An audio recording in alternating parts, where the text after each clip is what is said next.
Kamala Harris. Let's have a good debate. Nice to see you. Have fun. Thank you.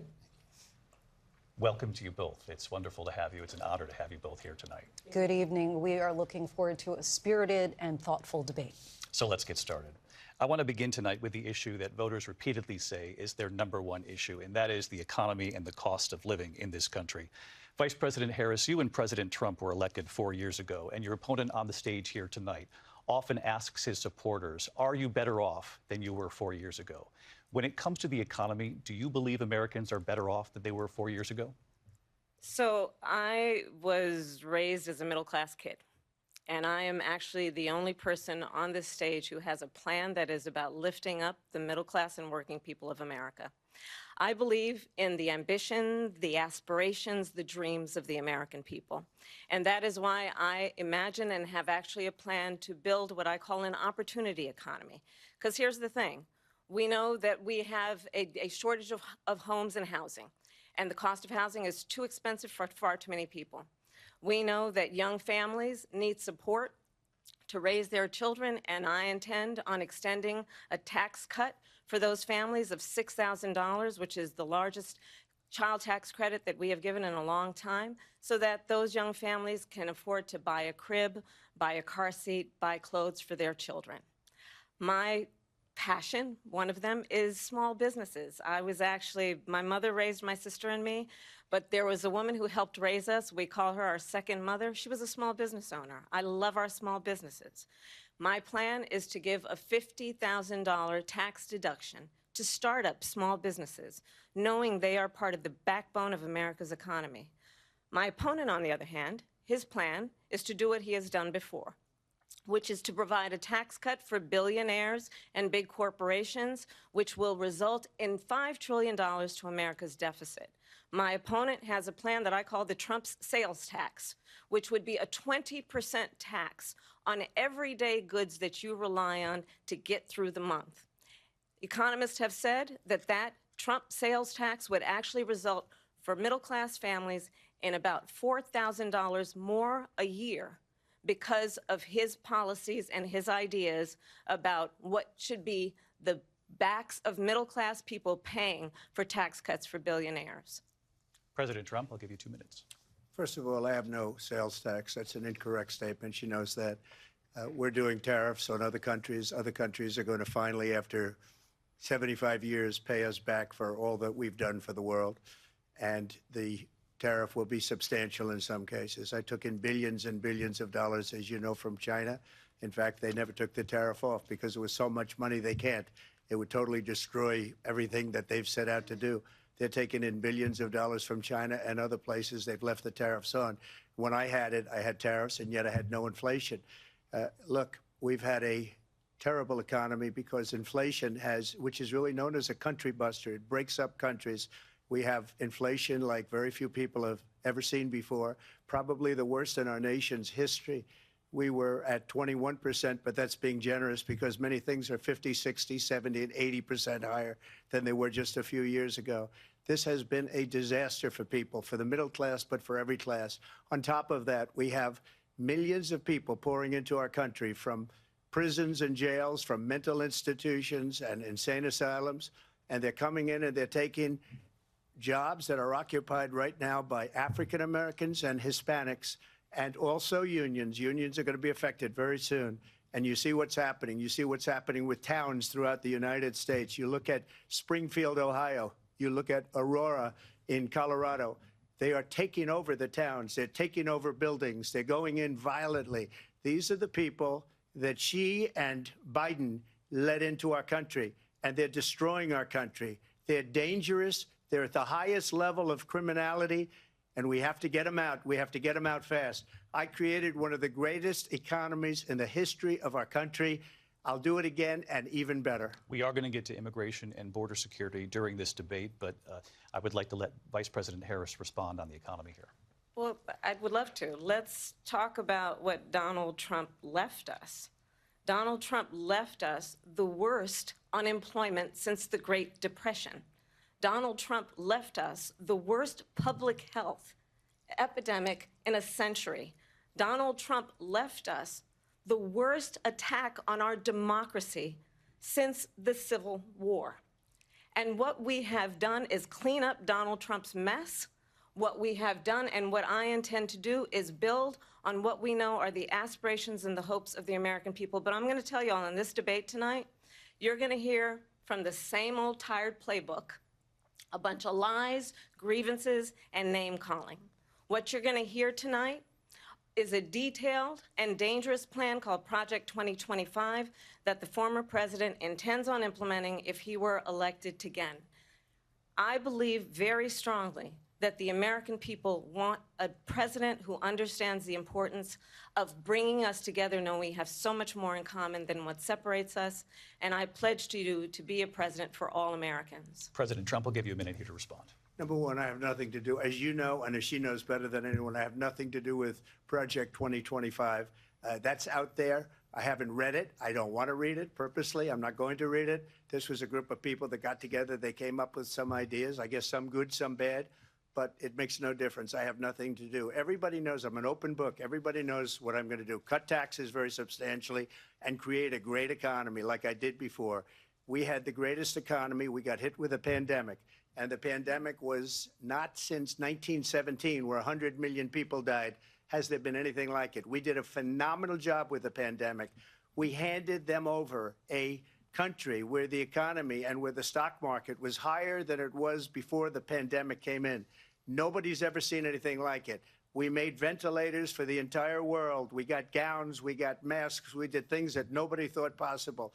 And people give me credit for rebuilding the military. They give me credit for a lot of things, but not enough credit for the great job we did with the pandemic. But the only jobs they got were bounce back jobs. These were jobs bounced back, and it bounced back and it went to their benefit. But I was the one that created them. They know it, and so does everybody else. Vice President Harris, I'll let you respond. So Donald Trump has no plan for you. And when you look at his economic plan, it's all about tax breaks for the richest people. I am offering what I describe as an opportunity economy, and the best economists in our country, if not the world, have reviewed our relative plans for the future of America. What Goldman Sachs has said is that Donald Trump's plan would make the economy worse, mine would strengthen the economy. What the Wharton School has said is Donald Trump's plan would actually explode the deficit. 16 Nobel laureates have described his economic plan as something that would increase inflation and by the middle of next year would invite a recession. You just have to look at where we are and where we stand on the issues. And I'd invite you to know that Donald Trump actually has no plan for you because he is more interested in defending himself than he is in looking out for you. That's just a soundbite. They gave her that to say. Look, I went to the Wharton School of Finance, and many of those professors, the top professors, think my plan is a brilliant plan. It's a great plan. It's a plan that's going to bring up our worth, our value as a country. It's going to make people want to be able to go and work and create jobs and create a lot of good, solid money for our country. And just to finish off, she doesn't have a plan. She copied Biden's plan, and it's like 4 sentences, like run, spot, run. 4 sentences that are just, oh, we'll try and lower taxes. She doesn't have a plan. Take a look at her plan. She doesn't have a plan. Mr. President, I do want to drill down on something you both brought up. The Vice President brought up your tariffs. You responded, and let's drill down on this, because your plan is what she calls is essentially a national sales tax. Your proposal calls for tariffs, as you pointed out here, on foreign imports across the board. You recently said that you might double your plan, imposing tariffs up to 20% on goods coming into this country. As you know, many economists say that with tariffs at that level, costs are then passed on to the consumer. Vice President Harris has argued it'll mean higher prices on gas, food, clothing, medication, arguing it costs the typical family nearly $4,000 a year. Do you believe Americans can afford higher prices because of tariffs? They're not going to have higher prices. What's going to have and who's going to have higher prices is China and all of the countries that have been ripping us off for years. I was the only president ever. China was paying us hundreds of billions of dollars, and so were other countries. And, you know, if she doesn't like them, they should have gone out and they should have immediately cut the tariffs. But those tariffs are there 3.5 years now under their administration. We are going to take in billions of dollars, hundreds of billions of dollars. I had no inflation, virtually no inflation. They had the highest inflation perhaps in the history of our country, because I've never seen a worse period of time. People can't go out and buy cereal or bacon or eggs or anything else. The people of our country are absolutely dying with what they've done. They've destroyed the economy. And all you have to do is look at a poll. The polls say 80 and 85 and even 90% that the Trump economy was great, that their economy was terrible. Vice President Harris, I do want to ask for your response. And you heard what the president said there, because the Biden administration did keep a number of the Trump tariffs in place. So how do you respond? Well, let's be clear that the Trump administration resulted in a trade deficit, one of the highest we've ever seen in the history of America.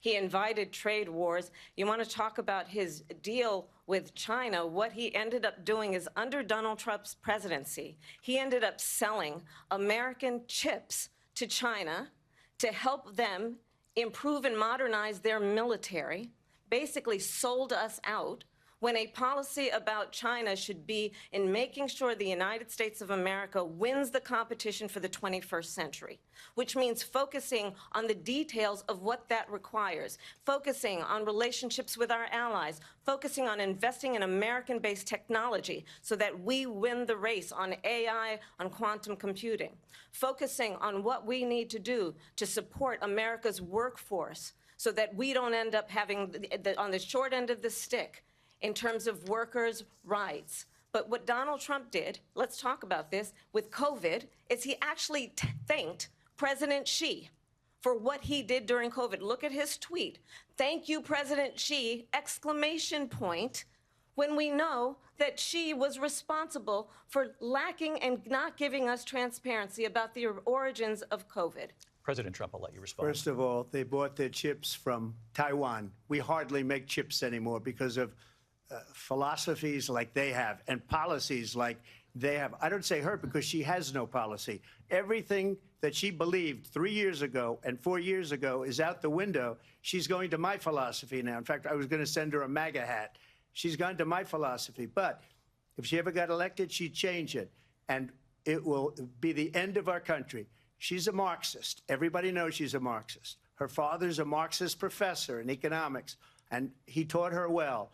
But when you look at what she's done to our country, and when you look at these millions and millions of people that are pouring into our country monthly, where it's, I believe, 21 million people, not the 15 that people say, and I think it's a lot higher than the 21.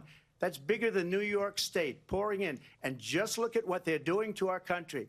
They're criminals. Many of these people coming in are criminals. And that's bad for our economy, too. You know, you mentioned before, we'll talk about immigration later. Well, bad immigration is the worst thing that can happen to our economy. They have, and she has, destroyed our country with policy that's insane. Almost policy that you'd say they have to hate our country. President Trump, thank you. Lindsay? I want to turn to the issue of abortion. President Trump, you've often touted that you were able to kill Roe v. Wade. Last year, you said that you were proud to be the most pro-life president in American history.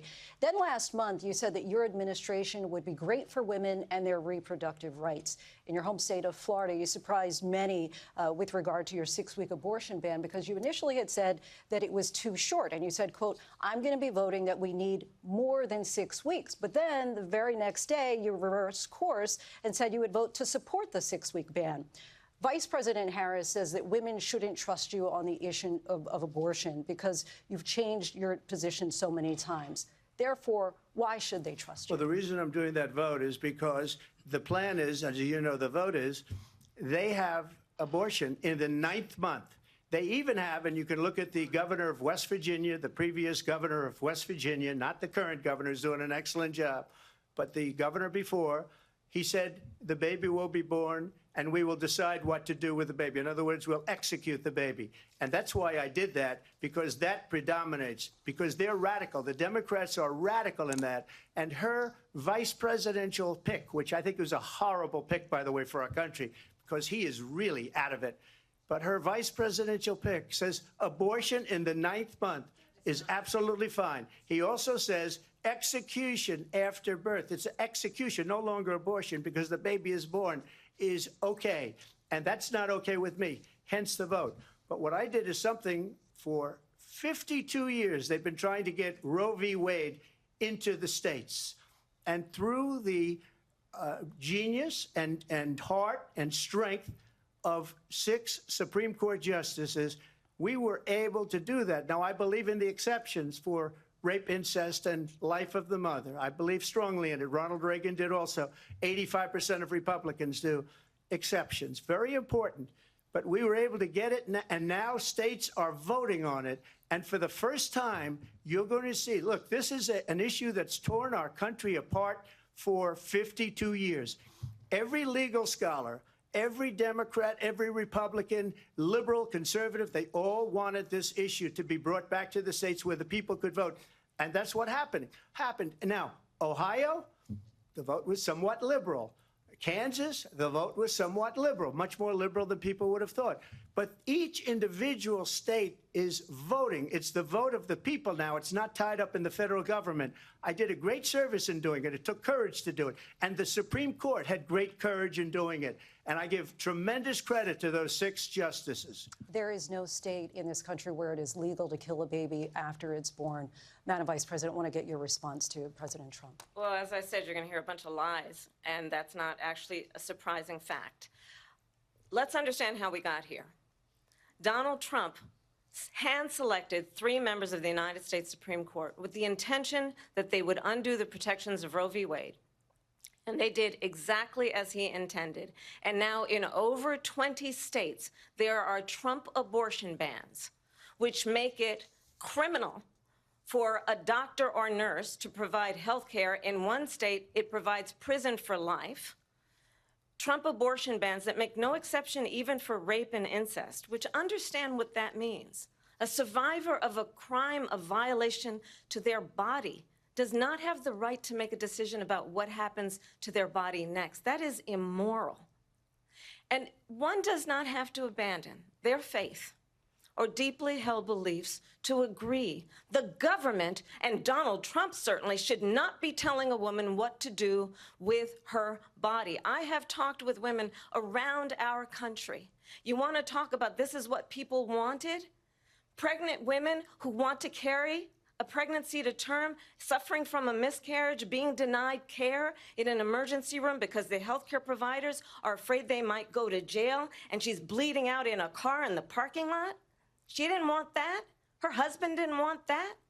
A 12 or 13-year-old survivor of incest being forced to carry a pregnancy to term. They don't want that. And I pledge to you, when Congress passes a bill to put back in place the protections of Roe v. Wade, as President of the United States, I will proudly sign it into law. But understand, if Donald Trump were to be reelected, he will sign a national abortion ban. Understand, in his Project 2025, there would be a national abortion, a monitor that would be monitoring your pregnancies, your miscarriages. I think the American people believe that certain freedoms, in particular the freedom to make decisions about one's own body, should not be made by the government. Thank you, Vice President Harris. Well, there she goes again. It's a lie. I'm not signing a ban, and there's no reason to sign a ban because we've gotten what everybody wanted. Democrats, Republicans, and everybody else, and every legal scholar wanted it to be brought back into the states, and the states are voting. And it may take a little time, but for 52 years, this issue has torn our country apart, and they've wanted it back in the states. And I did something that nobody thought was possible. The states are now voting. What she says is an absolute lie. And as far as the abortion ban, no, I'm not in favor of abortion ban, but it doesn't matter because this issue has now been taken over by the states. Would you veto a national abortion ban if it came Well, to I your won't desk? have to because, again, 2 things. Number one, she said she'll go back to Congress. She'll never get the vote. It's impossible for her to get the vote, especially now with the 50-50, essentially 50-50 in both Senate and the House. She's not going to get the vote. She can't get the vote. She won't even come close to it. So it's just talk. You know what it reminds me of? When they said they're going to get student loans terminated, and it ended up being a total catastrophe. The student loans, and then her, I think probably her boss, if you call him a boss, he spends all his time on the beach. But look, her boss went out and said, we'll do it again. We'll do it a different way. And he went out, got rejected again by the Supreme Court. So all these students got taunted with this whole thing about this whole idea and how unfair that would have been, part of the reason they lost, to the millions and millions of people that had to pay off their student loans. They didn't get it for free. But they were saying it's the same way that they talked about that they talk about abortion. But if I could just get a yes or no, because your running mate, J.D. Vance, has said that you would veto it if it did come to your desk. Well, I didn't discuss it with J.D. In all fairness, J.D., and I don't mind if he has a certain view, but I think he was speaking for me, but I really didn't. Look, we don't have to discuss it because she'd never be able to get it, just like she couldn't get student loans. They couldn't get student loans. They didn't even come close to getting student loans. They taunted young people and a lot of other people that had loans. They can never get this approved. So it doesn't matter what she says about going to Congress. Well, wonderful. Let's go to Congress, do it. But the fact is that for years they wanted to get it out of Congress and out of the federal government, and we did something that everybody said couldn't be done. And now you have a vote of the people on abortion. Vice President Harris, I want to give you your time to respond, but I do want to ask, would you support any restrictions on a woman's right to an abortion? I absolutely support reinstating the protections of Roe v. Wade. And as you rightly mentioned, nowhere in America is a woman carrying a pregnancy to term and asking for an abortion. That is not happening. It's insulting to the women of America. And understand what has been happening under Donald Trump's abortion bans. Couples who pray and dream of having a family are being denied IVF treatments. What is happening in our country? Working people, working women who are working 1 or 2 jobs, who can barely afford childcare as it is, have to travel to another state to get on a plane sitting next to strangers to go and get the health care she needs. Barely can afford to do it, and what you are putting her through is unconscionable. And the people of America have not, the majority of Americans believe in a woman's right to make decisions about her own body, and that is why in every state where this issue has been on the ballot, in red and blue states both, the people of America have voted for freedom. Vice President Harris, Excuse me, I thank have you. to respond. Another lie. It's another lie. I have been a leader on IVF, which is fertilization. The IVF, I have been a leader. In fact, when they got a very negative decision on IVF from the Alabama courts, I saw the people of Alabama and the legislature 2 days later voted it in. I've been a leader on it. They know that, and everybody else knows it. I have been a leader on fertilization, IVF.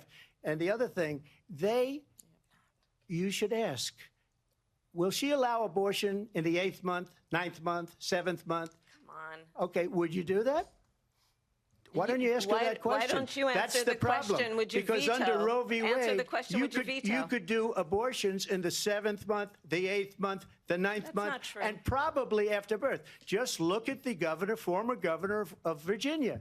The governor of Virginia said, we put the baby aside, and then we determine what we want to do with the baby. President Trump, thank you. We're going to turn now to immigration and border security. We know it's an issue that's important to Republicans, Democrats, voters across the board in this country. Vice President Harris, you were tasked by President Biden with getting to the root causes of migration from Central America. We know that illegal border crossings reached a record high in the Biden administration. This past June, President Biden imposed tough new asylum restrictions. We know the numbers since then have dropped significantly. But my question to you tonight is, why did the administration wait until 6 months before the election to act? And would you have done anything differently from President Biden on this?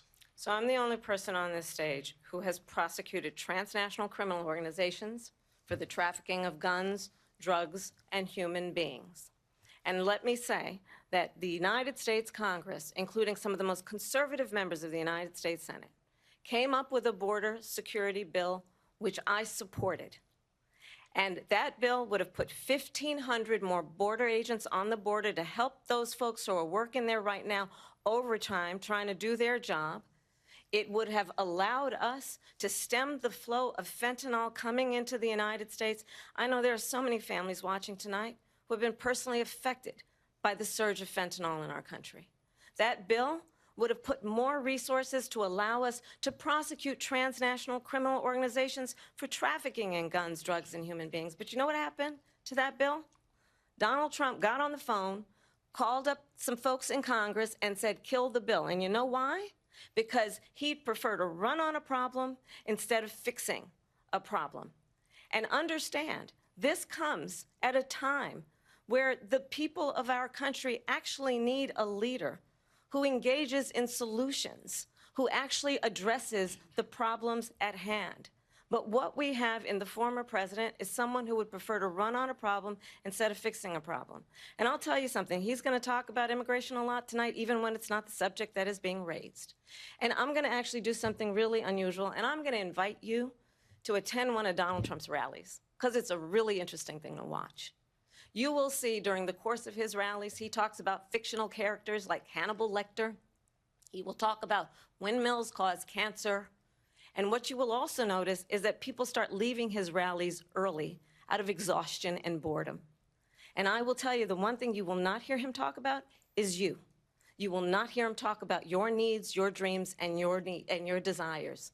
And I'll tell you, I believe you deserve a president who actually puts you first, and I pledge to you that I will. Vice President Harris, thank you. President Trump, on that point, I want to get your response. Well, I would like to respond. Let me just ask, though, why did you try to kill that bill, and successfully so? That would have put thousands of additional agents and officers on the border. First, let me respond as to the Please. rallies. She said people start leaving. People don't go to her rallies. There's no reason to go. And the people that do go, she's bussing them in and paying them to be there, and then showing them in a different light. So she can't talk about that. People don't leave my rallies. We have the biggest rallies, the most incredible rallies in the history of politics. That's because people want to take their country back. Our country is being lost. We're a failing nation. And it happened 3.5 years ago. And what's going on here, you're going to end up in World War III, just to go into another subject. What they have done to our country by allowing these millions and millions of people to come into our country, and look at what's happening to the towns all over the United States. And a lot of towns don't want to talk. It's not going to be Aurora or Springfield. A lot of towns don't want to talk about it because they're so embarrassed by it. In Springfield, they're eating the dogs, the people that came in. They're eating the cats. They're eating the pets of the people that live there. And this is what's happening in our country, and it's a shame. As far as rallies are concerned, as far as the reason they go is they like what I say. They want to bring our country back. They want to make America great again. It's a very simple phrase, make America great again. She's destroying this country, and if she becomes president, this country doesn't have a chance of success. Not only success, we'll end up being Venezuela on steroids. I just want to clarify here. You bring up Springfield, Ohio, and ABC News did reach out to the city manager there. He told us there have been no credible reports of specific claims of pets being harmed, injured, or abused by individuals within the immigrant community. Well, I've seen people on television. Let me just say here, this is the people on television say my dog was taken and used for food. So maybe he said that, and maybe that's a good thing to say for a city manager. I'm not taking this from but television. But the people I'm on taking it from television the city saying manager. their dog was eaten by the people that went there. Again, the Springfield city manager says there's no evidence of that. Vice We'll President find Harris, out. I'll let you respond to the rest of what you've heard. You talk about extreme.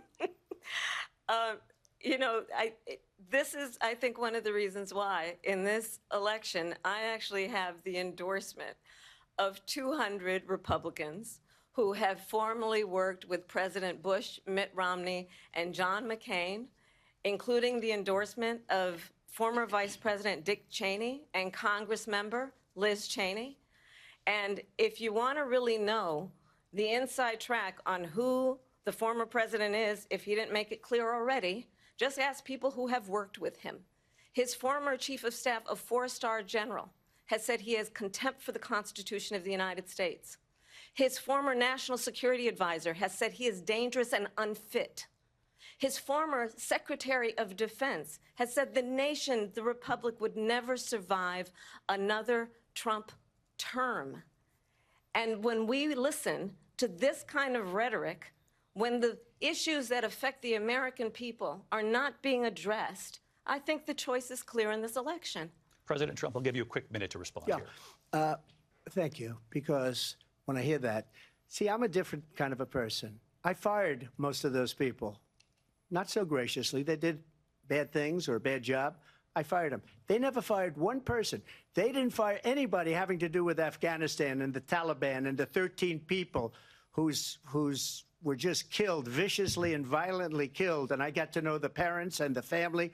They didn't fire. They should have fired all those generals, all those top people, because that was one of the most incompetently handled situations anybody has ever seen. So when somebody does a bad job, I fire him. And you take a guy like Esper. He was no good. I fired him. So he writes a book. Another one writes a book. Because with me, they can write books. With nobody else can they. But they have done such a poor job, and they never fire anybody. Look at the economy. Look at the inflation. They didn't fire any of their economists. They have the same people. That's a good way not to have books written about you. But just to finish, I got more votes than any Republican in history by far. In fact, I got more votes than any president, sitting president, in history by far. Let me continue on immigration. It was what you wanted to talk about earlier, so let's get back to your deportation proposal that the vice president has reacted to as well.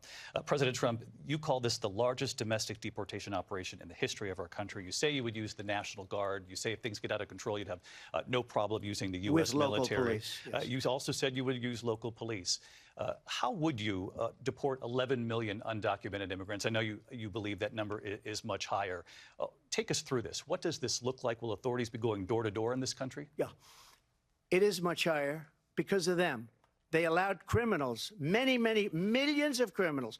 They allowed terrorists. They allowed common street criminals. They allowed people to come in, drug dealers, to come into our country. And they're now in the United States and told by their countries like Venezuela, don't ever come back or we're going to kill you. Do you know that crime in Venezuela and crime in countries all over the world is way down?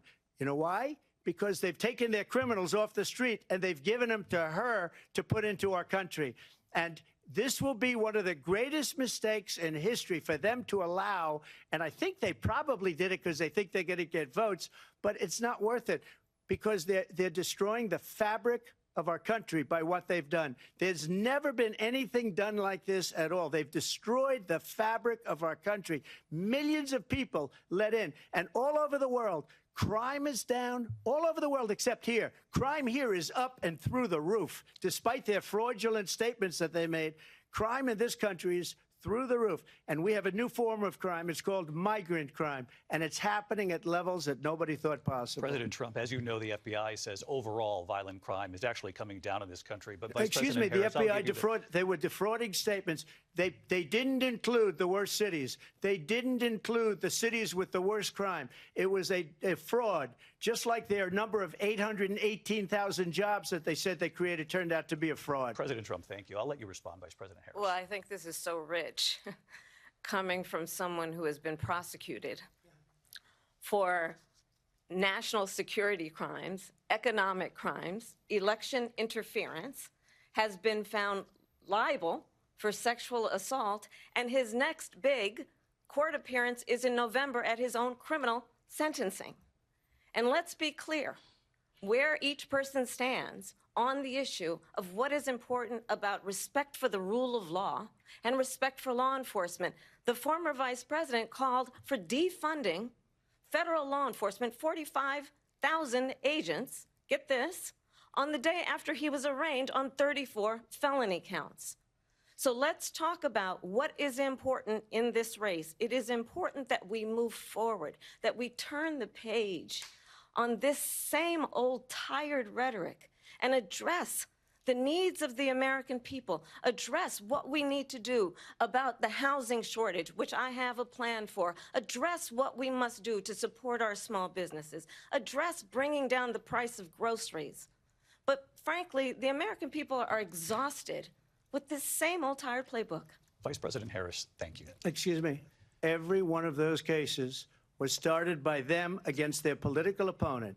And I'm winning most of them, and I will win the rest on appeal. And you saw that with the decision that came down just recently from the Supreme Court.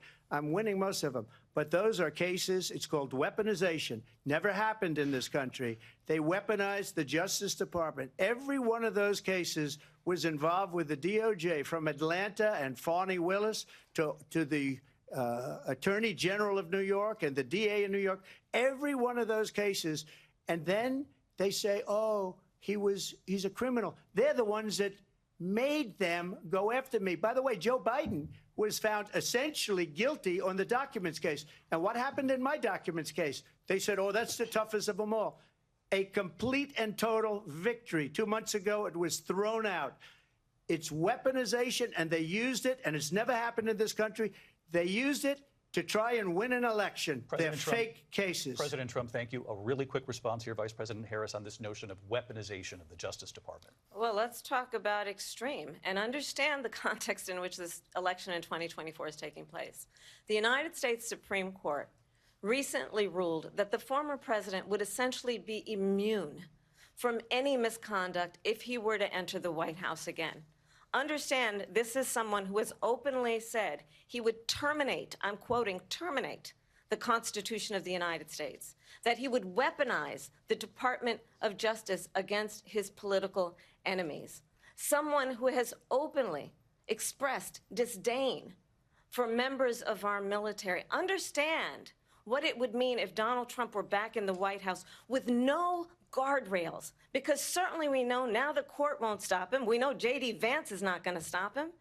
It's up to the American people Vice President to stop Harris, him. thank you. Lindsay? Vice President Harris, in your last run for president.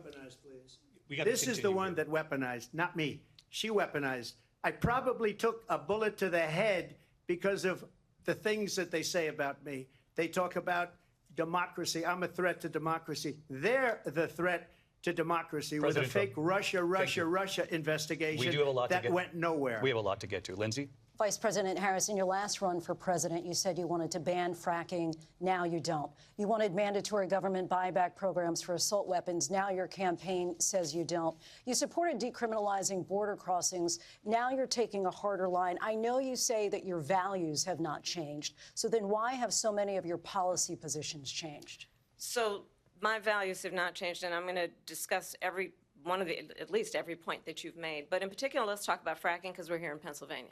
I made that very clear in 2020. I will not ban fracking. I have not banned fracking as Vice President of the United States. And in fact, I was the tie-breaking vote on the Inflation Reduction Act, which opened new leases for fracking.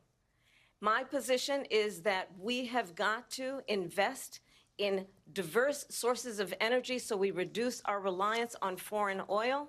We have had the largest increase in domestic oil production in history because of an approach that recognizes that we cannot over-rely on foreign oil.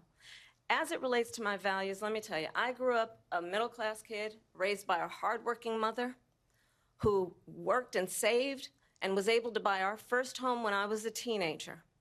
The values I bring to the importance of home ownership, knowing not everybody got handed $400 million on a silver platter and then filed bankruptcy 6 times, is a value that I bring to my work to say we are going to work with the private sector and home builders to increase 3 million homes, increase by 3 million homes by the end of my first term. My work that is related to having a friend when I was in high school who was sexually assaulted by her stepfather. And my focus then on protecting women and children from violent crime is based on a value that is deeply grounded in the importance of standing up for those who are most vulnerable. My work that is about protecting Social Security and Medicare is based on long-standing work that I have done, protecting seniors from scams. My values have not changed. And what is important is that there is a president who actually brings values and a perspective that is about lifting people up and not beating people down and name-calling. The true measure of the leader is the leader who actually understands the strength is not in beating people down, it's in lifting people up. I intend to be that president. President Trump, your Well, response? first of all, I wasn't given $400 million. I wish I was. My father was a Brooklyn builder, Brooklyn, Queens, and a great father, and I learned a lot from him. But I was given a fraction of that, a tiny fraction, and I built it into many, many billions of dollars, many, many billions. And when people see it, they are even surprised. So we don't have to talk about that. Fracking, she's been against it for 12 years. Defund the police, she's been against that forever. She gave all that stuff up very wrongly, very horribly, and everybody's laughing at it, okay? They're all laughing at it. She gave up at least 12 and probably 14 or 15 different policies, like She was big on defund the police. In Minnesota, she went out. Wait a minute. I'm talking now. If you don't mind, please. Does that sound familiar? She went out in Minnesota and wanted to let criminals that killed people, that burned down Minneapolis, she went out and raised money to get them out of jail. She did things that nobody would ever think of. Now she wants to do transgender operations on illegal aliens that are in prison. This is a radical left liberal that would do this. She wants to confiscate your guns, and she will never allow fracking in Pennsylvania. If she won the election, fracking in Pennsylvania will end on day one. Just to finish, one thing so important in my opinion. So I got the oil business going like nobody has ever done before. When they took over, they got rid of it, started getting rid of it, and the prices were going up the roof. They immediately let these guys go to where they were. I would have been 5 times, 4 times, 5 times higher, because you're talking about 3.5 years ago. They got it up to where I was because they had no choice, because the prices of energy were quadrupling and doubling. You saw what happened to gasoline. So they said, let's go back to Trump. But if she won the election, the day after that election, they'll go back to destroying our country, and oil will be dead, fossil fuel will be dead. We'll go back to windmills, and we'll go back to solar, where they need a whole desert to get some energy to come out. You ever see a solar plant? By the way, I'm a big fan of solar, but they take 400, 500 acres of desert President soil. Trump, we have a These lot are of not good issues things that for we the have to get to. environment, as We're she out of time. understands. Thank you. Lindsay, thank you. We have an election in just 56 days. And I want to talk about the peaceful transfer of power, which, of course, we all know is a cornerstone of our democracy, and the role of a president in a moment of crisis. Mr. President, on January 6th, you told your supporters to march to the Capitol. You said you would be right there with them. The country and the world saw what played out at the Capitol that day, the officers coming under attack. Aides in the West Wing say you watched it unfold on television off the Oval Office. You did send out tweets, but it was more than 2 hours before you sent out that video message telling your supporters to go home. Is there anything you regret about what you did on that day? You just said a thing that isn't covered. Peacefully and patriotically, I said during my speech, not later on. Peacefully and patriotically. And nobody on the other side was killed. Ashley Babbitt was shot by an out-of-control police officer that should have never, ever shot her. It's a disgrace. But we didn't do this group of people that have been treated so badly. I ask, what about all the people that are pouring into our country and killing people that she allowed to pour in? She was the border czar. Remember that. She was the border czar. She doesn't want to be called the border czar because she's embarrassed by the border. In fact, she said at the beginning, well, I'm surprised you're not talking about the border yet. That's because she knows what a bad job they've done. What about those people? When are they going to be prosecuted? When are these people from countries all over the world, not just South America? They're coming in from all over the world, David, all over the world. And crime rates are down all over the world because of it. But let me just ask you, David, when are those people going to be prosecuted? When are the people that burned down Minneapolis going to be prosecuted? Or in Seattle? They went into Seattle. They took over a big percentage of the city of Seattle. When are those people going to be prosecuted? But let me just ask you. You might ask her that question. You were the president. You were watching it unfold on television. It's a very simple question as we move forward toward another election. Is there anything you regret about what you did on that day? Yes or no? I had nothing to do with that other than they asked me to make a speech. I showed up for a speech. I said, I think it's going to be big. I went to Nancy Pelosi and the mayor of Washington, D.C., and the mayor put it back in writing, as you know. I said, you know, this is going to be a very big rally or whatever you want to call it. And again, it wasn't done by me. It was done by others. I said, I'd like to give you 10,000 National Guard or soldiers. They rejected me. Nancy Pelosi rejected me. It was just 2 weeks ago. Her daughter has a tape of her saying she is fully responsible for what happened. They want to get rid of that tape. It would have never happened if Nancy Pelosi and the mayor of Washington did their jobs. I wasn't responsible for security. Nancy Pelosi was responsible. She didn't do her job. The question was about you as president, not about former Speaker Pelosi. But I do want Vice President Harris to respond here. I was at the Capitol on January 6th. I was the vice president-elect. I was also an acting senator. I was there. And on that day, the President of the United States incited a violent mob to attack our nation's capital, to desecrate our nation's capital. On that day, 140 law enforcement officers were injured, and some died. And understand, the former president has been indicted and impeached for exactly that reason. But this is not an isolated situation. Let's remember Charlottesville, where there was a mob of people carrying tiki torches, spewing anti-Semitic hate.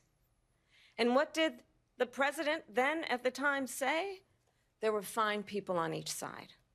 Let's remember that when it came to the Proud Boys, a militia, the president said, the former president said, stand back and stand by.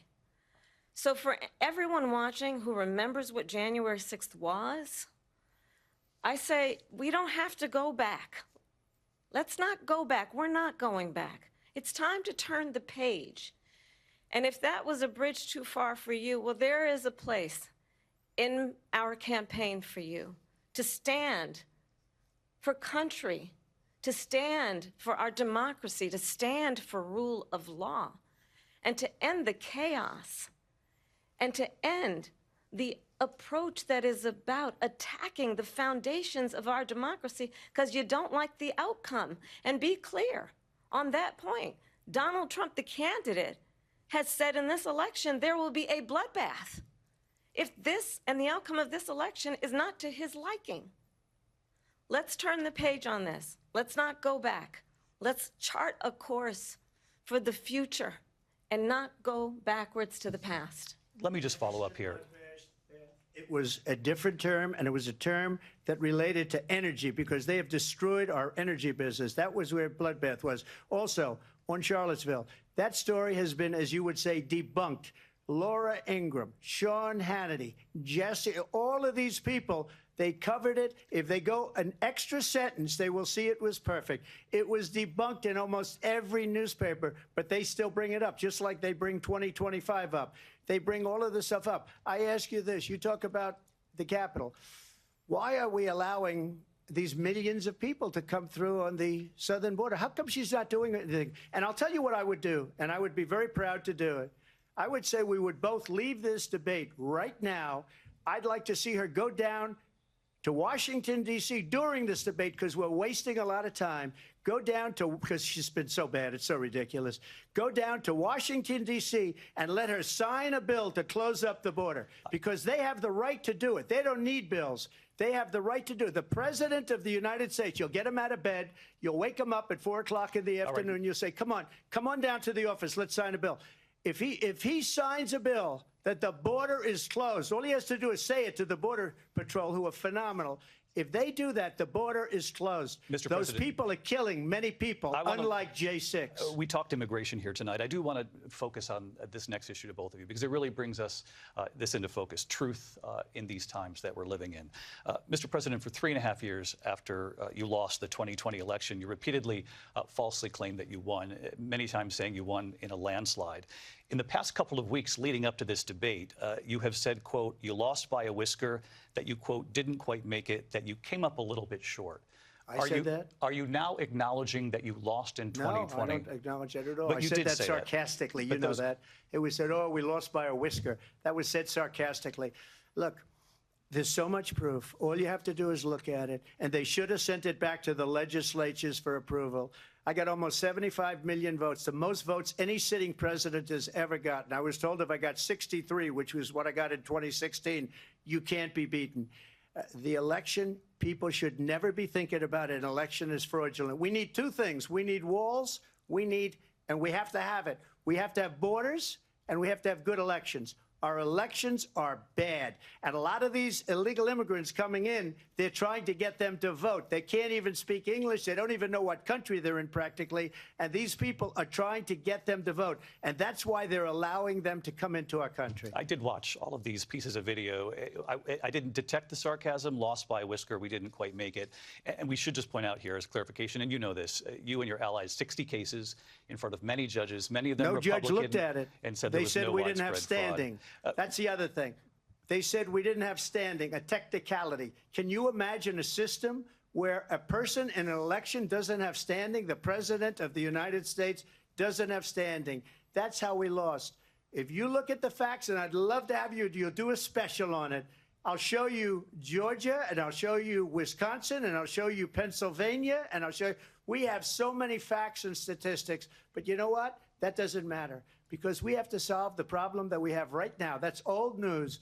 And the problem that we have right now is we have a nation in decline, and they have put it into decline. We have a nation that is dying, David. Mr. President, thank you. Vice President Harris, you heard the president there tonight. He said he didn't say that he lost by a whisker. So he still believes he did not lose the election that was won by President Biden and yourself. But I do want to ask you about something that's come up in the last couple of days. This was a post from President Trump about this upcoming election just weeks away. He said, when I win, those people who cheated, and then he lists donors, voters, election officials, he says will be prosecuted to the fullest extent of the law, which will include long-term prison sentences. One of your campaign's top lawyers responded saying, we won't let Donald Trump intimidate us. We won't let him suppress the vote. Is that what you believe he's trying to do here? Donald Trump was fired by 81 million people. So let's be clear about that. And clearly he is having a very difficult time processing that. But we cannot afford to have a president of the United States who attempts, as he did in the past, to upend the will of the voters in a free and fair election. And I'm going to tell you that I have traveled the world as Vice President of the United States, and world leaders are laughing at Donald Trump. I have talked with military leaders, some of whom worked with you, and they say you're a disgrace. And when you then talk in this way in a presidential debate and deny what over and over again are court cases you have lost because you did, in fact, lose that election, it leads one to believe that perhaps we do not have in the candidate to my right the temperament or the ability to not be confused about fact. That's deeply troubling, and the American people deserve better. I'll give you 1 minute to respond, Mr. President. Let me just say about world leaders. Viktor Orban, one of the most respected men, they call him a strong man. He's a tough person, smart, Prime Minister of Hungary. They said, why is the whole world blowing up? 3 years ago, it wasn't. Why is it blowing up? He said, because you need Trump back as president. They were afraid of him. China was afraid, and I don't like to use the word afraid, but I'm just quoting him. China was afraid of him. North Korea was afraid of him. Look at what's going on with North Korea, by the way. He said Russia was afraid of him. I ended the Nord Stream 2 pipeline, and Biden put it back on day one, but he ended the XL pipeline. The XL pipeline in our country, he ended that. But he let the Russians build a pipeline going all over Europe and heading into Germany, the biggest pipeline in the world.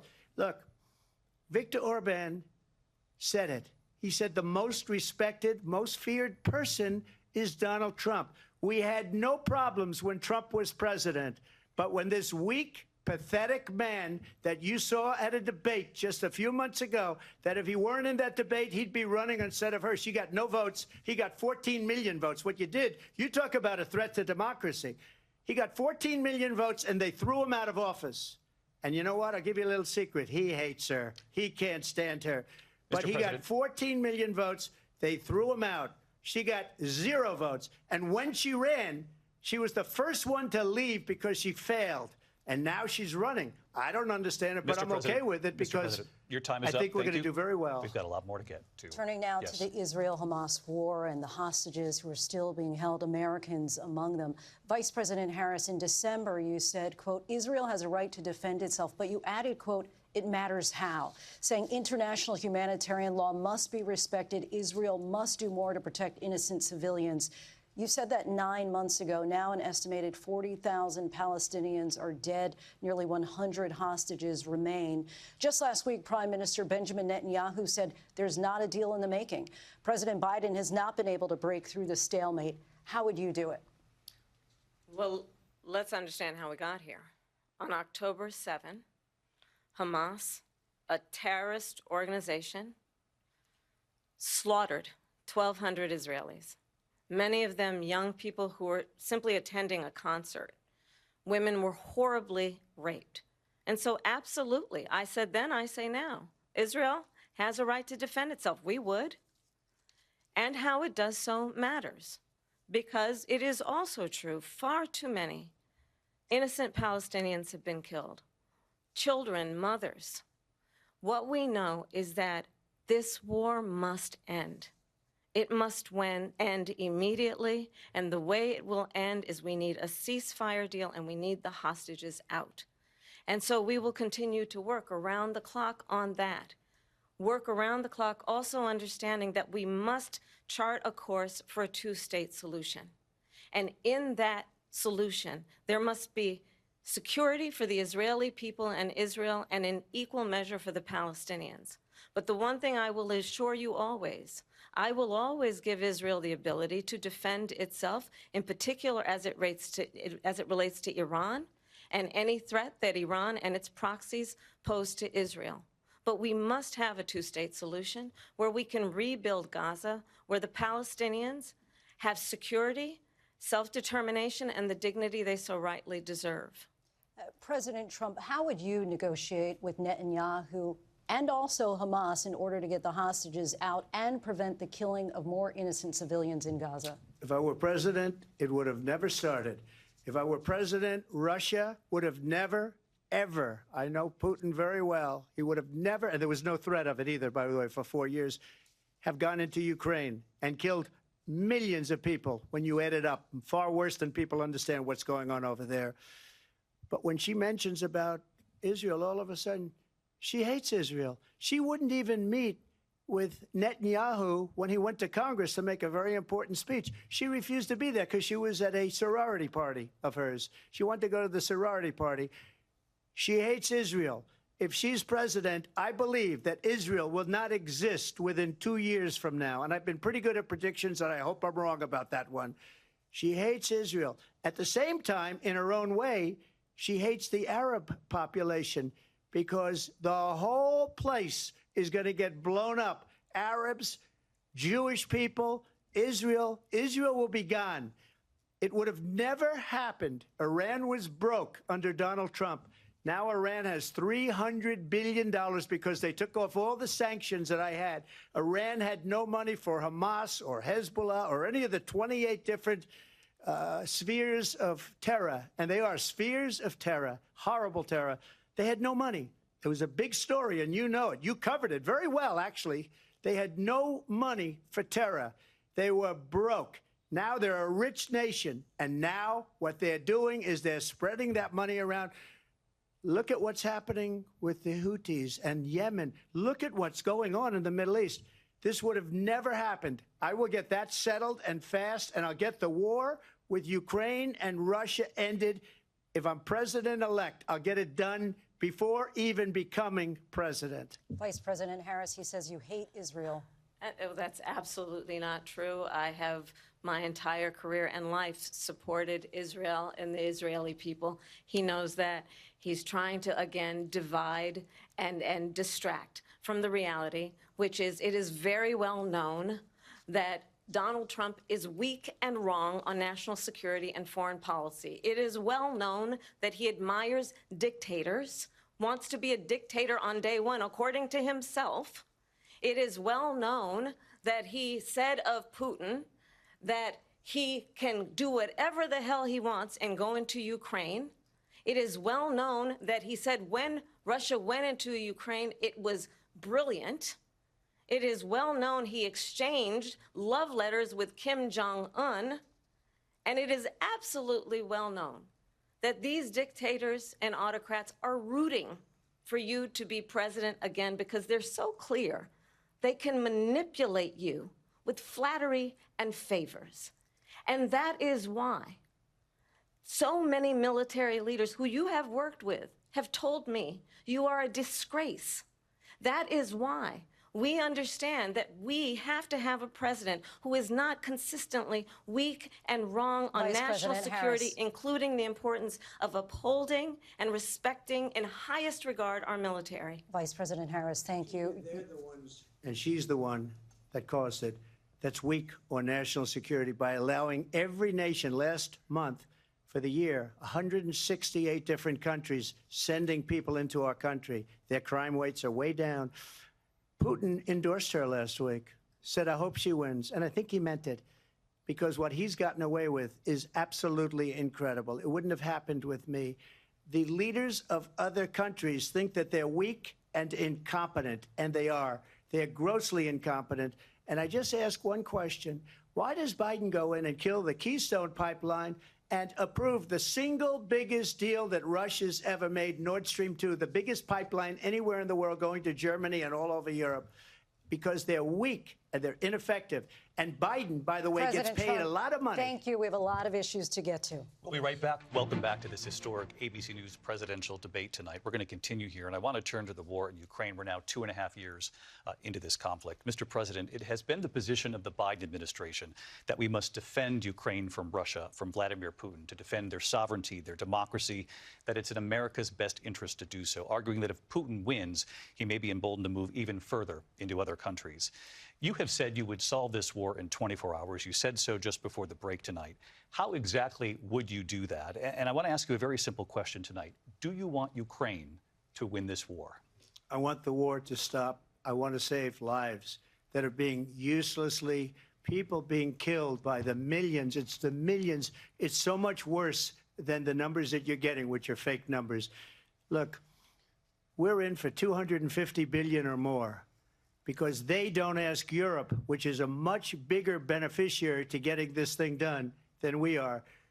They're in for $150 billion less because Biden and you don't have the courage to ask Europe like I did with NATO.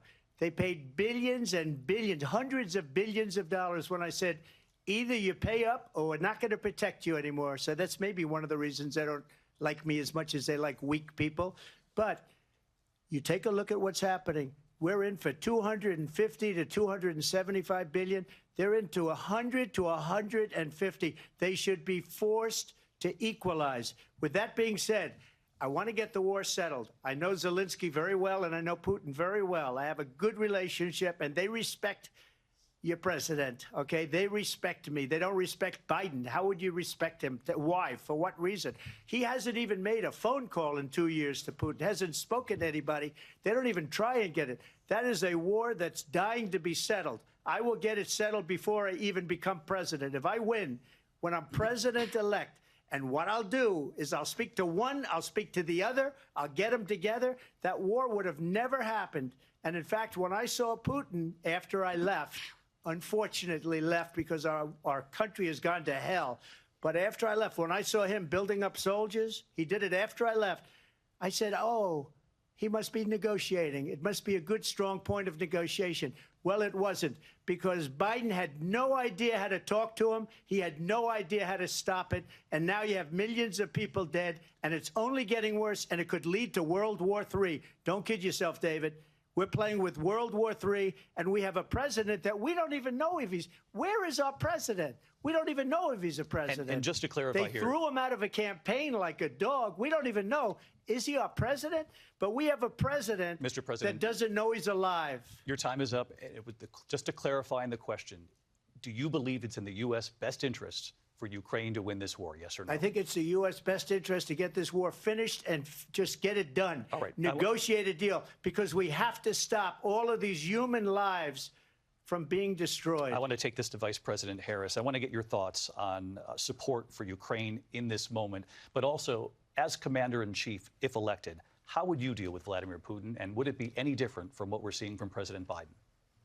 Well, first of all, it's important to remind the former president you're not running against Joe Biden, you're running against me. I believe the reason that Donald Trump says that this war would be over within 24 hours is because he would just give it up. And that's not who we are as Americans. Let's understand what happened here. I actually met with Zelensky a few days before Russia invaded, tried through force to change territorial boundaries, to defy one of the most important international rules and norms, which is the importance of sovereignty and territorial integrity. And I met with President Zelensky. I shared with him American intelligence about how he could defend himself. Days later, I went to NATO's eastern flank to Poland and Romania. And through the work that I and others did, we brought 50 countries together to support Ukraine in its righteous defense. And because of our support, because of the air defense, the ammunition, the artillery, the javelins, the Abrams tanks that we have provided, Ukraine stands as an independent and free country. If Donald Trump were president, Putin would be sitting in Kyiv right now. And understand what that would mean, because Putin's agenda is not just about Ukraine. Understand why the European allies and our NATO allies are so thankful that you are no longer president, and that we understand the importance of the greatest military alliance the world has ever known, which is NATO, and what we have done to preserve the ability of Zelensky and the Ukrainians to fight for their independence. Otherwise, Putin would be sitting in Kyiv with his eyes on the rest of Europe, starting with Poland. And why don't you tell the 800,000 Polish Americans right here in Pennsylvania how quickly you would give up for the sake of favor and what you think is a friendship with what is known to be a dictator who would eat you for lunch. Vice President Harris, thank you. We've heard from both of you on Ukraine tonight. Afghanistan came up in the last hour. I wanted her to respond to something you said earlier, and please, I'll give you a minute here. Putin would be sitting in Moscow, and he wouldn't have lost 300,000 men and women, but he would have been sitting in Moscow. Quiet, please. He would have been sitting in Moscow much happier than he is right now. But eventually, you know, he's got a thing that other people don't have. He's got nuclear weapons. They don't ever talk about that. He's got nuclear weapons. Nobody ever thinks about that. And eventually, maybe he'll use them, and maybe he hasn't been that threatening, but he does have that. Something we don't even like to talk about. Nobody likes to talk about it. But just so you understand, they sent her to negotiate peace before this war started. 3 days later, he went in and he started the war because everything they said was weak and stupid. They said the wrong things. That war should have never started. She was the emissary. They sent her in to negotiate with Zelensky and Putin, and she did. And the war started 3 days later. And that's the kind of talent we have with her. She's worse than Biden. In my opinion, I think he's the worst president in the history of our country. She goes down as the worst vice president in the history of our country. But let me tell you something. She is a horrible negotiator. They sent her in to negotiate. As soon as they left, Putin did the invasion. President Trump, thank you. You did bring up something. You said she went to negotiate with Vladimir Putin. Vice President Harris, have you ever met Vladimir Putin? Can you clarify tonight? Yet again, I said it at the beginning of this debate, you're going to hear a bunch of lies coming from this fellow. And that is another one. When I went to meet with President Zelensky, I've now met with him over 5 times. The reality is it has been about standing as America always should, as a leader upholding international rules and norms, as a leader who shows strength, understanding that the alliances we have around the world are dependent on our ability to look out for our friends and not favor our enemies because you adore strongmen instead of caring about democracy. And that is very much what is at stake here. The President of the United States is commander-in-chief. And the American people have a right to rely on a president who understands the significance of America's role and responsibility in terms of ensuring that there is stability and ensuring we stand up for our principles and not sell them for the benefit of personal flattery. We've talked about Ukraine and Vladimir Putin. I do want to talk about Afghanistan. It came up in the first hour of this debate. I want to move on to Afghanistan. Stoltenberg said Trump did the most amazing thing I've ever seen. He got these countries, the 28 countries at the time, to pay up. He said, I've never seen. He's the head of NATO. He said, I've never seen. For years, we were paying almost all of NATO. We were being ripped off by European nations, both on trade and on NATO.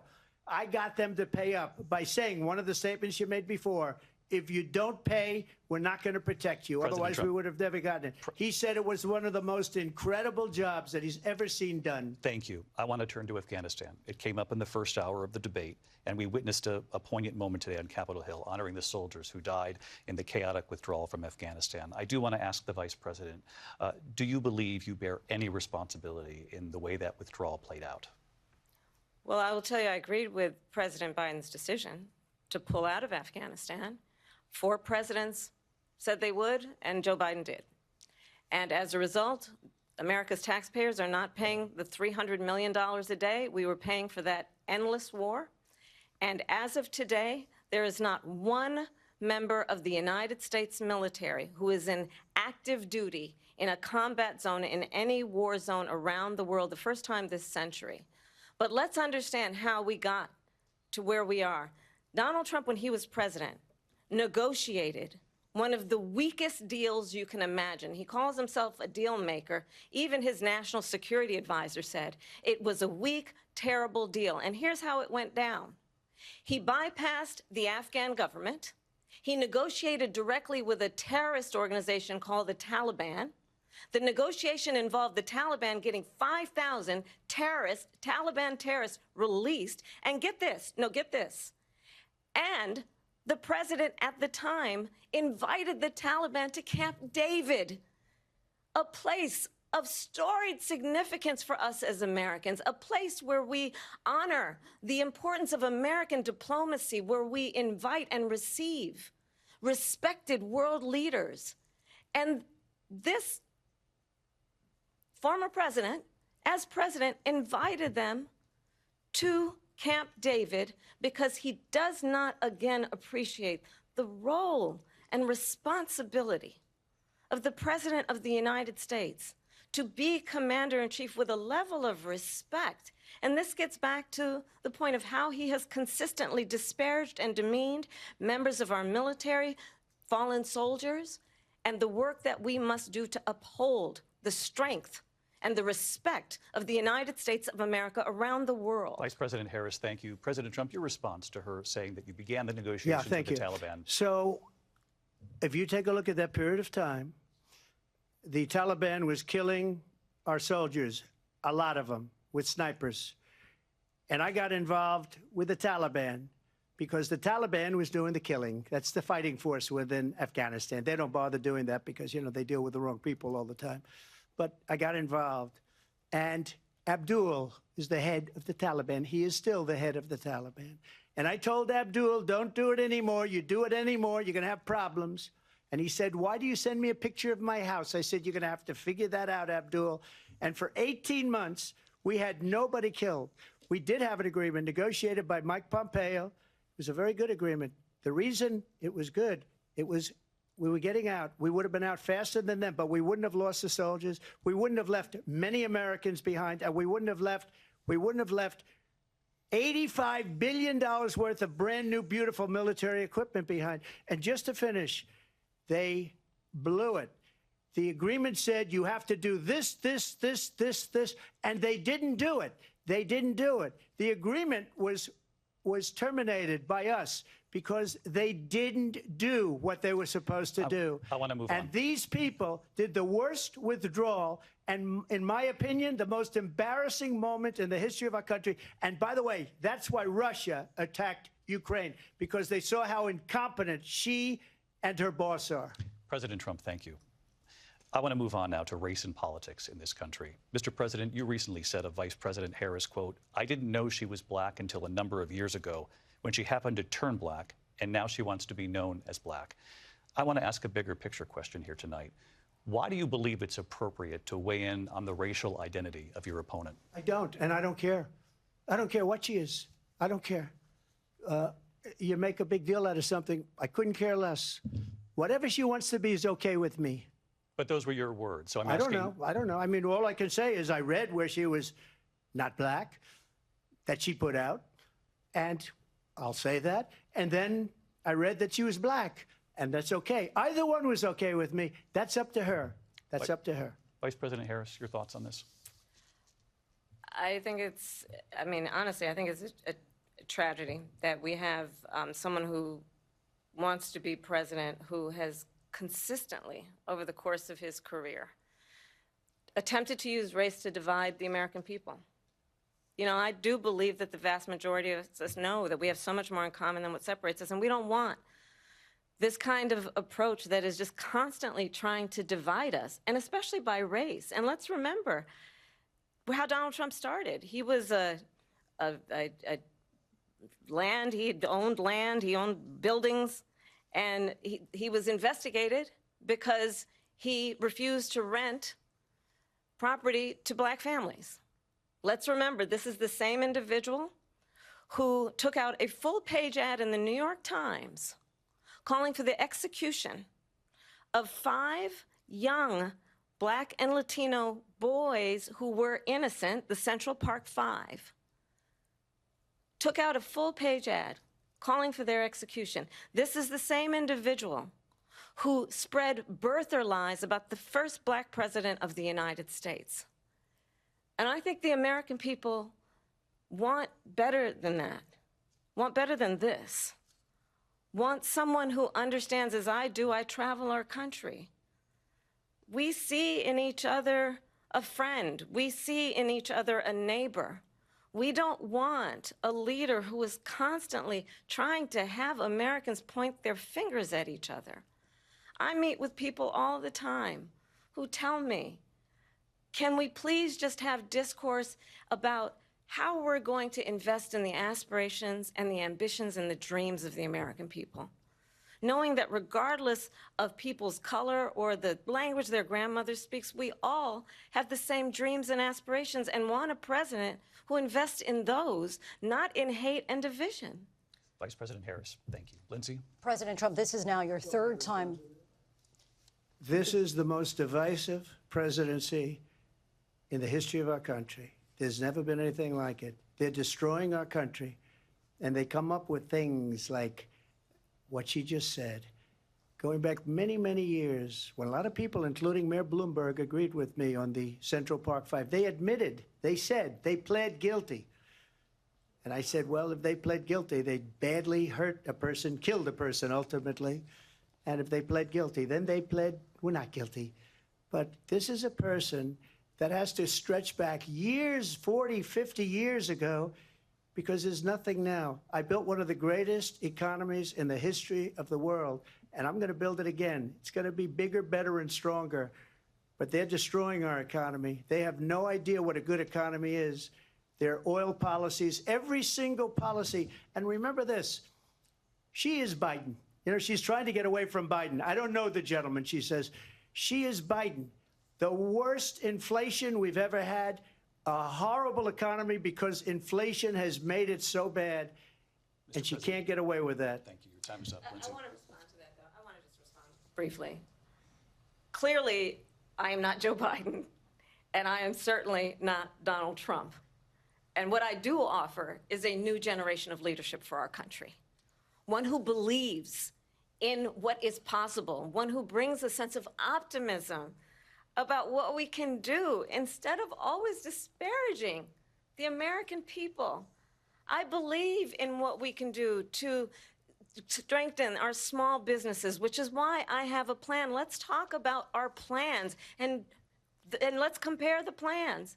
I have a plan to give startup businesses $50,000 tax deduction, to pursue their ambitions, their innovation, their ideas, their hard work. I have a plan, $6,000 for young families for the first year of your child's life to help you in that most critical stage of your child's development. I have a plan that is about allowing people to be able to pursue what has been fleeting in terms of the American dream by offering a help with down payment of $25,000 down payment assistance for first-time home buyers.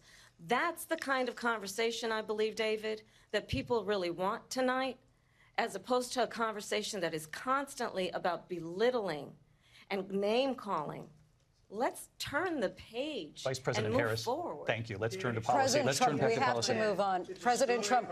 Let's turn to policy, She has please. a plan to defund the police. She has a plan to confiscate everybody's gun. President Trump, she we has do a have to plan move to on to not other allow issues. fracking in Pennsylvania or anywhere else. Okay. That's Mr. what her President. plan is until just recently. I just need Lindsey, to go ahead. respond President because Trump- no, the President former Trump- president has No, said I'm something sorry. twice that I need to respond No, to. I'm sorry. We're I just going need to to move on, respond Vice one President time Harris. to what he has President said Trump, this multiple is times. now your Yes. third time running for president. You have long vowed to repeal and replace the Affordable Care Act, also known as Obamacare. You have failed to accomplish that. You now say you're going to keep Obamacare, quote, unless we can do something much better. Last month, you said, quote, we're working on it. So tonight, 9 years after you first started running, do you have a plan, and can you tell us what it is? Obamacare was lousy health care, always was. It's not very good today.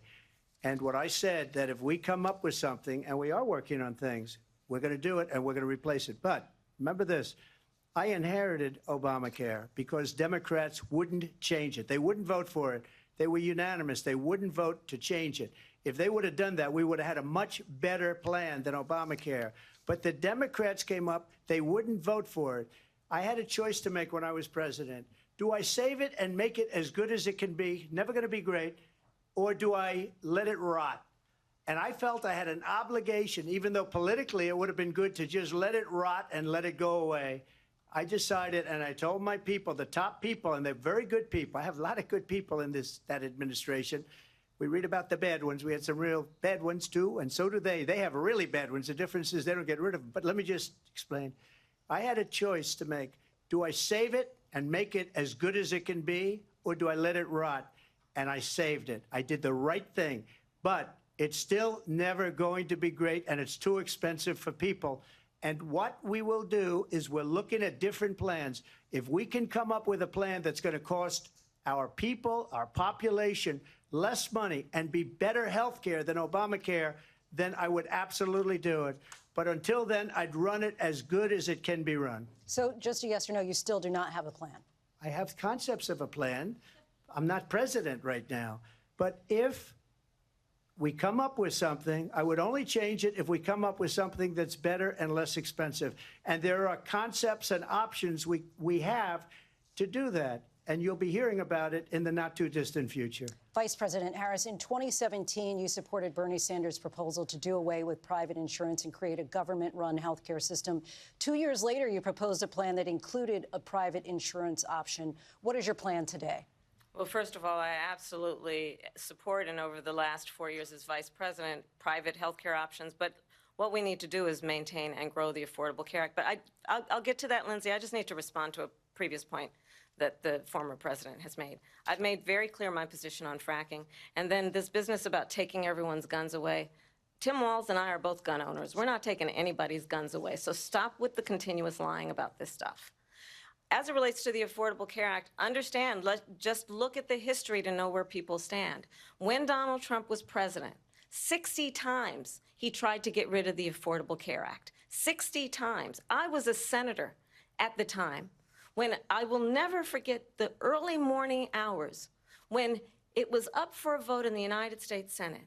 And the late, great John McCain, who you have disparaged as being, you don't like him, you said at the time, because he got caught. He was an American hero. The late, great John McCain, I will never forget that night, walked onto the Senate floor and said, no, you don't. No, you don't. No, you don't get rid of the Affordable Care Act. You have no plan. And what the Affordable Care Act has done is eliminate the ability of insurance companies to deny people with pre-existing conditions. I don't have to tell the people watching tonight, you remember what that was like?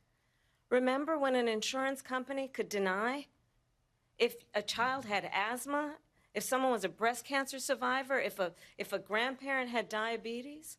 And thankfully, as I've been vice president, and we, over the last 4 years, have strengthened the Affordable Care Act, we have allowed, for the first time, Medicare to negotiate drug prices on behalf of you, the American people. Donald Trump said he was going to allow Medicare to negotiate drug prices. He never did. We did.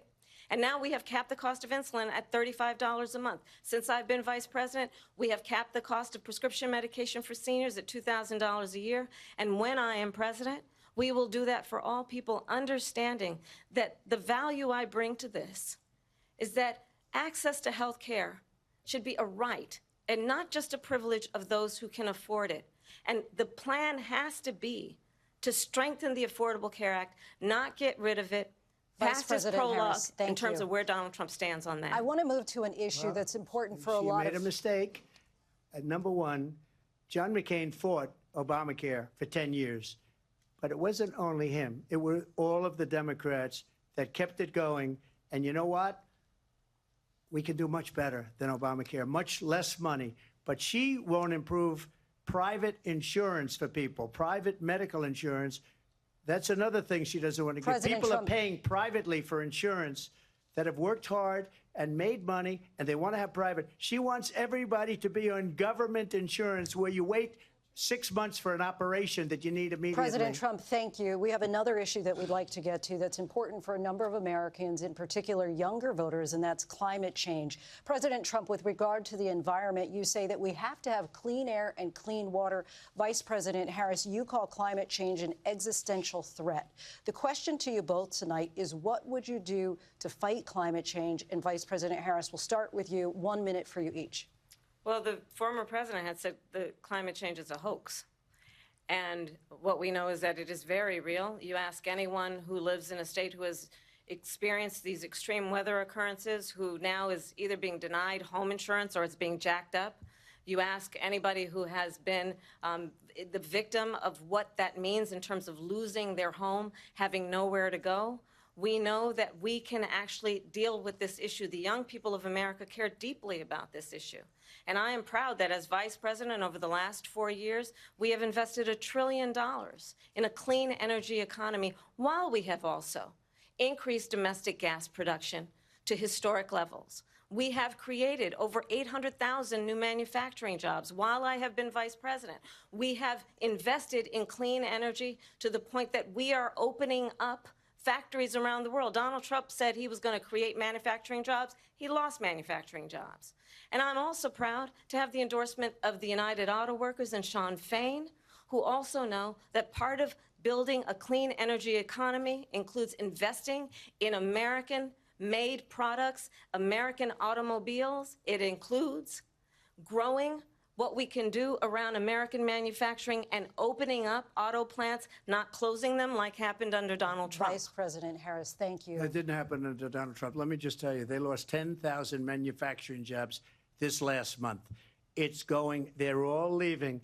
They're building big auto plants in Mexico, in many cases owned by China. They're building these massive plants, and they think they're going to sell their cars into the United States because of these people. What they have given to China is unbelievable. But we're not going to let that. We'll put tariffs on those cars so they can't come into our country, because they will kill the United Auto Workers and any auto worker, whether it's in Detroit or South Carolina or any other place.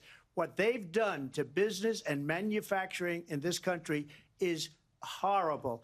We have nothing because they refuse. You know, Biden doesn't go after people because supposedly China paid him millions of dollars. He's afraid to do it. Between him and his son, they get all this money from Ukraine. They get all this money from all of these different countries. And then you wonder, why is he so loyal to this one, that one, Ukraine, China? Why is he? Why did he get $3.5 million from the mayor of Moscow's wife? Why did she pay him $3.5 million? This is a crooked administration, and they're selling our country down the tubes. President Trump, thank you. Welcome back tonight. The time has come for closing statements, and Vice President Harris, we begin with you. So I think you've heard tonight two very different visions for our country. One that is focused on the future, and the other that is focused on the past, and an attempt to take us backward. But we're not going back. And I do believe that the American people know we all have so much more in common than what separates us. And we can chart a new way forward. And a vision of that includes having a plan, understanding the aspirations, the dreams, the hopes, the ambition of the American people, which is why I intend to create an opportunity economy, investing in small businesses, in new families, in what we can do around protecting seniors, what we can do that is about giving hardworking folks a break and bringing down the cost of living. I believe in what we can do together. That is about sustaining America's standing in the world and ensuring that we have the respect that we so rightly deserve, including respecting our military and ensuring we have the most lethal fighting force in the world. I will be a president that will protect our fundamental rights and freedoms, including the right of a woman to make decisions about her own body and not have her government tell her what to do. I'll tell you, I started my career as a prosecutor. I was a DA, I was an attorney general, a United States senator, and now vice president. I've only had one client, the people. And I'll tell you, as a prosecutor, I never asked a victim or a witness, are you a Republican or a Democrat? The only thing I ever asked them, are you okay? And that's the kind of president we need right now. Someone who cares about you and is not putting themselves first. I intend to be a president for all Americans and focus on what we can do over the next 10 and 20 years to build back up our country by investing right now in you, the American people. Vice President Harris, thank you. President Trump? So she just started by saying she's going to do this, she's going to do that, she's going to do all these wonderful things. Why hasn't she done it? She's been there for 3.5 years. They've had 3.5 years to fix the border. They've had 3.5 years to create jobs and all the things we talked about. Why hasn't she done it? She should leave right now, go down to that beautiful White House, go to the Capitol, get everyone together and do the things you want to do, but you haven't done it, and you won't do it because you believe in things that the American people don't believe in. You believe in things like we're not going to frack, we're not going to take fossil fuel, we're not going to do things that are going to make this country strong, whether you like it or not. Germany tried that, and within 1 year, they were back to building normal energy plants. We're not ready for it. We can't sacrifice our country for the sake of bad vision. But I just ask one simple question. Why didn't she do it? We're a failing nation. We're a nation that's in serious decline. We're being laughed at all over the world. All over the world, they're laughed. I know the leaders very well. They're coming to see me. They call me. We're laughed at all over the world. They don't understand what happened to us as a nation. We're not a leader. We don't have any idea what's going on. We have wars going on in the Middle East. We have wars going on with Russia and Ukraine. We're going to end up in a third world war, and it'll be a war like no other because of nuclear weapons, the power of weaponry. I rebuilt our entire military. She gave a lot of it away to the Taliban. She gave it to Afghanistan. What these people have done to our country, and maybe toughest of all, is allowing millions of people to come into our country. Many of them are criminals, and they're destroying our country. The worst president, the worst vice president in the history of our country. President Trump, thank you. And that is our ABC News presidential debate from here in Philadelphia at the National Constitution Center. I'm Lindsay Davis. And I'm David Muir. Thank you for watching here in the U.S. and all over the world, and from all of us here at ABC News.